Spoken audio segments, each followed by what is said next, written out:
क्या तुमने fragrant hills के द लास्ट बस वाली कहानी सुनी है? द लास्ट बस, ये कौन सी कहानी है? ये कहानी एक सच्ची घटना से जुड़ी है जो कि बीजिंग में 90 के दशक में काफी प्रचलित थी और इस कहानी को सुनकर आज भी लोगों के रोंगटे खड़े हो जाते हैं। तो फिर सुनाओ, ऐसी इंटरेस्टिंग भूतिया कहानी कौन ही मिस करना चाहेगा। सुनाता हूँ, लेकिन ध्यान रहे कि इस कहानी का पूरा मजा लेने के लिए तुम्हें हेडफोन्स का इस्तेमाल करना होगा। अगर हेडफोन्स रेडी हैं तो कहानी को शुरू करते हैं।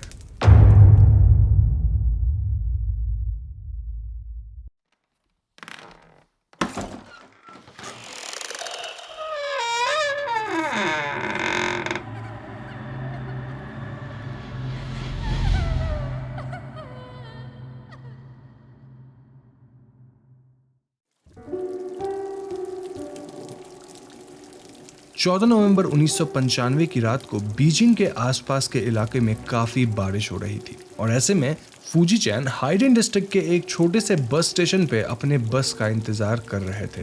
फूजी को फ्रैग्रेंट हिल की तरफ जाना था और कुछ ही मिनटों में इस रास्ते पे जाने वाली आखिरी बस 375 यानी कि 375 आने वाली थी। फूजी इस काली रात में अकेला बस स्टॉप पे खड़ा था कि तभी वहां एक बूढ़ा व्यक्ति आता है जो कि शायद बस नंबर 375 में ही सफर करने वाला था। ये दोनों बस का इंतजार करने लगते हैं और धीरे धीरे तूफान बढ़ता जा रहा था। थोड़ी देर बाद उन्हें दूर से बस आती दिखाई पड़ती है और बस के आते ही ये दोनों बस में चढ़ जाते हैं।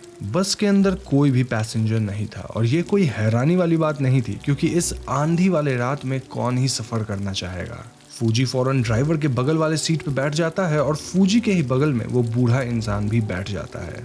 बाहर तूफान और भी बढ़ चुका था और अब हालात ये थी कि सड़क पे पानी भरना शुरू हो गया था। थोड़ी दूर बढ़ने पे इन्हें अपने रास्ते में इतना ज्यादा पानी दिखता है मानो इस इलाके में बाढ़ आ गया हो। ऐसे में ड्राइवर बस को रोकता है और वो दोनों यात्रियों से कहता है कि रास्ते में काफी पानी भर चुका है तो हमें दूसरा रास्ता लेना होगा।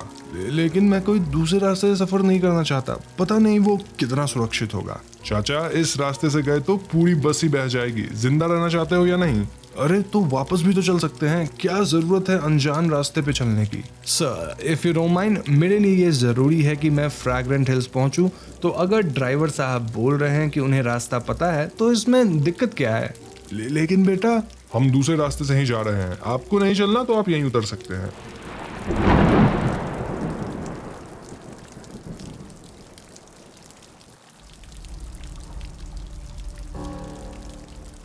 अब इस काली रात के उस सुनसान इलाके में वो बूढ़ा इंसान कहाँ ही जाता, इसीलिए वो भी उस अनजान रास्ते पे सफर करने के लिए तैयार हो जाता है। ये अनजान रास्ता बिल्कुल सुनसान था और दोनों तरफ दूर दूर तक सिर्फ खेत ही खेत। अभी भी बारिश बनी हुई थी और पूरे रास्ते में यात्री सिर्फ उतनी ही दूर तक देख पा रहे थे जितनी दूर बस की लाइटें पहुंच पा रही थी। धीरे धीरे बारिश धीमी होने लग गई और ऐसे में दोनों यात्री खिड़की वगैरह खोल लिए। बस के अंदर अब हल्की ठंडी हवा आ रही थी जिससे अंदर का माहौल काफी बेहतर हो गया था। इस मीठी खुशबू वाले हवा के कारण फूजी की आंख लग जाती है और उसे सोता देख बूढ़े अंकल भी सो जाते हैं। अब इन्हें देखकर ड्राइवर की भी आंख भारी होने लग गई थी, लेकिन बस का कंडक्टर ड्राइवर को एक कहानी सुनाने लगता है ताकि वो बस चलाते वक्त सो न जाए। ये कहानी चाइना के एक मशहूर फोकलोर का था जिसे जोंग कुई नाम से जाना जाता है और ये कहानी कुछ ऐसी थी। तो कई सालों पहले जोंग कुई नाम का एक आदमी हुआ करता था जिसकी आंखें काफी बाहर तक निकली हुई थी। साथ ही उसके चेहरे पे भी बहुत घना और काला दाढ़ी था जिस वजह से वो काफी डरावना दिखता था। गांव के लोग उसे बहुत बदसूरत मानते थे और शायद यही वजह थी कि उसके ज्यादा दोस्त वगैरह नहीं थे। जोंग हमेशा अकेला ही रहता था और उसने ठान लिया था कि वो इतनी पढ़ाई करेगा कि लोग उसके चेहरे को देखने के बजाय उसके ज्ञानी होने के बारे में बात करेंगे। ऐसा ही कुछ हो भी रहा था क्योंकि जोंग हमेशा एक टॉपर रहा। साथ ही वो अपने एकेडमिक करियर में बहुत आगे तक गया। उसे जुआंग गुआइन का राइटफुल टाइटल मिला जिसका अर्थ होता है टॉप स्कोरर, और जल्द ही ये बात वहां के राजा तक पहुंच गई। लेकिन जब राजा को पता चला कि जोंग दिखने में बिल्कुल अच्छा नहीं है तो उससे जोंग गुइंग का टाइटल छीन लिया गया। इस घटना से जोंग को बहुत बड़ा धक्का लगा और अब उसे अपनी पूरी जिंदगी व्यर्थ लगने लग गई थी। इसीलिए वो राजा के महल के बाहर दरवाजे पे अपना सर पटक पटक कर खुद को मार लिया। मरने के बाद झोंग के आत्मा को यमराज न्याय देने आए और उन्होंने देखा कि झोंग के अंदर काफी ज्ञान था, साथ ही उसके अंदर ढेर सारी योग्यताएं थी। फिर भी किसी भी इंसान ने जीते जी उसकी कदर नहीं की। इसलिए उसकी काबिलियत से प्रसन्न होकर यमा ने जोंग के आत्मा को हेल के डीमन वगैरह का इंचार्ज बना दिया और इस तरह से जोंग को एक नया टाइटल मिला जो कि था किंग ऑफ घोस्ट्स। तो फिर कहानी में आगे क्या हुआ? आगे कुछ नहीं, कहानी खत्म। ये कैसी कहानी थी? मतलब जोंग अब पृथ्वी पे लोगों से बदला लेने आएगा या नहीं? उस राजा का क्या जिसने जोंग को जलील किया? जोंग उससे अपना बदला ले पाएगा या नहीं? ये सब मुझे नहीं पता, कहानी में बस इतना ही था। और ध्यान से बस चलाओ भाई, देखो आगे कुछ पैसेंजर्स खड़े हैं। इस पॉइंट पे बस का ड्राइवर वापस अपना ध्यान सड़क पे लगाता है और वाकई कुछ ही दूर पे 3 यात्री खड़े थे। अब बस का ड्राइवर तो इन यात्रियों को पिक नहीं करने वाला था, लेकिन कंडक्टर का कहना था कि रात बहुत हो गई और ऐसे में इन तीनों को शायद कोई गाड़ी ना मिले, तो हमें इन्हें बस में जगह देनी चाहिए। ऐसे भी बस तो खाली ही चल रही है। ड्राइवर कंडक्टर की बात मान लेता है और उन 3 यात्रियों को बस में बिठा लेता है। अब तक फूजी और ओल्ड मैन की नींद भी खुल गई थी और वो लोग बस में इन 3 नए यात्रियों को देखते हैं जिनकी वेशभूषा थोड़ी अजीब सी थी।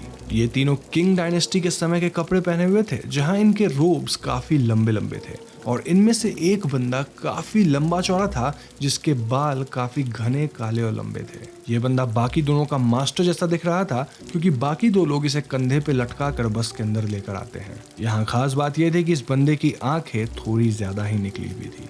वो तीनों पीछे वाली सीट पर सर झुकाकर बैठ जाते हैं। वो कुछ भी नहीं बोल रहे थे और वो इतना स्थिर बैठे थे मानो वो मूर्तियां हों। बूढ़ा इंसान इन तीनों को घूरे जा रहा था और वो इस बात से परेशान हो रहा था कि आखिर इन तीनों के चेहरे एकदम उजले क्यों हैं। कंडक्टर इस बूढ़े इंसान को शांत कराते हुए कहता है कि चाचा किसी नाटक कंपनी से होंगे, इसलिए मुंह पे पेंट लगाया है। देखो इनके कपड़े भी किसी ड्रामा कंपनी जैसे लग रहे हैं। खैर बस रास्ते पे आगे बढ़ती रहती और अब तक मौसम भी साफ हो चुका था। बस के अंदर चांद की रोशनी भर चुकी थी और ठंडी हवा में फूजी को बड़ा आनंद आ रहा था। तभी अचानक वो बूढ़ा आदमी फूजी की तरफ मुड़कर उससे कुछ ऐसा कहता है, तुमने मुझसे अभी क्या कहा? फूजी घबरा कर देखता है और वो कहता है, मैंने तो कुछ नहीं कहा, मैं तो खिड़की से बाहर देख रहा था। तुमने जो बात मुझसे कही है वो मैंने साफ साफ सुन लिया है। हिम्मत है तो वापस वही बात जोर से कहो। चाचा मैंने कुछ कहा ही नहीं, आपके कान बज रहे होंगे। अच्छा तो मैं झूठ बोल रहा हूँ? तुम जवान लोग अपने आप को समझते क्या हो? तुम्हें मुझसे माफी मांगनी होगी। चाचा आप खामोखा बात का बतंगर बना रहे हो। चलो मैं एवे ही आपको सॉरी बोल देता हूँ। सॉरी। आप खुश? ऐसे सॉरी बोलोगे? बेशरम। अब जब तक फूजी कुछ समझ पाता उस बूढ़े इंसान ने उसे एक तमाचा जड़ दिया था। फूजी भी आग बबूला हो गया और वो बूढ़े इंसान पे चिल्लाना शुरू कर दिया।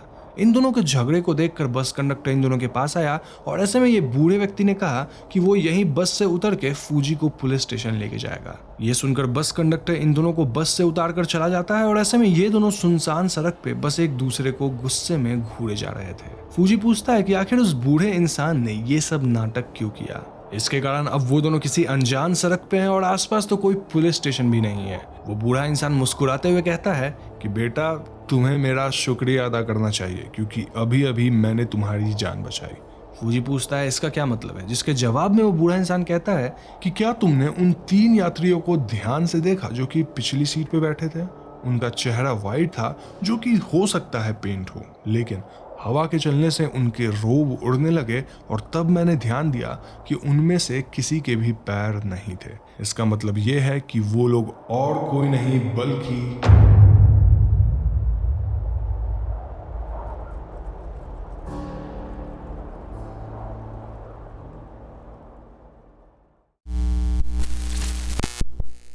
नवंबर की रात को गायब हुआ बस नंबर 375 आखिरकार एक रिजर्वॉयर में गिरा हुआ मिला।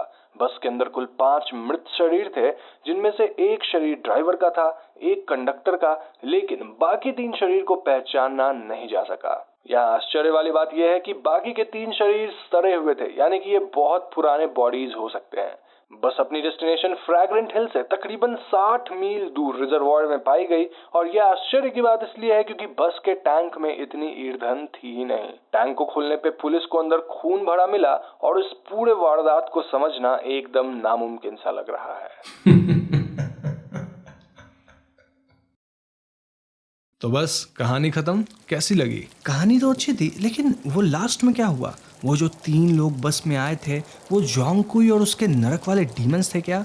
हाँ, लगता तो ऐसा ही है। तभी उन्होंने ड्राइवर और कंडक्टर को मार डाला। ऑल्दो फूजी और वो ओल्ड मैन बच गए क्योंकि वो सही समय पे बस से उतर गए थे।